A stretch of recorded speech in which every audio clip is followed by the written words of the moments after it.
بسم اللہ الرحمن الرحیم۔ السلام علیکم۔ آپ سب کو میرے چینل اسلامک حدیث میں خوش آمدید۔ اللہ پر یقین کا ایک خوبصورت واقعہ۔ ایک غلام تھا۔ ایک دن وہ کام پر نہ گیا تو اس کے مالک نے سوچا کہ مجھے اس کی تنخواہ میں کچھ اضافہ کر دینا چاہیے تاکہ وہ اور دل جمی سے کام کرے اور آئندہ غائب نہ ہو۔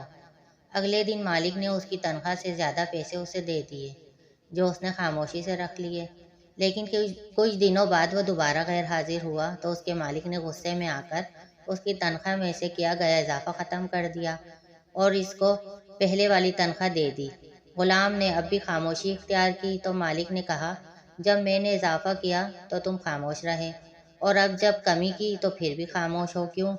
تب غلام نے جواب دیا، جب میں پہلے دن غیر حاضر تھا تو اس کی وجہ بچے کی پیدائش تھی اور آپ کی طرف سے تنخواہ میں اضافے کو میں نے وہ رزق خیال کیا جو وہ اپنے ساتھ لے کر آیا تھا، اور جب میں دوسری مرتبہ غیر حاضر تھا تو اس کی وجہ میری والدہ کی وفات تھی اور آپ کی طرف سے تنخواہ میں کمی کو میں نے وہ رزق خیال کیا جو وہ اپنے ساتھ واپس لے گئی، تو پھر میں اس رزق کی خاطر کیوں پریشان ہوں جس کا ذمہ خود اللہ تعالیٰ نے اٹھایا ہے۔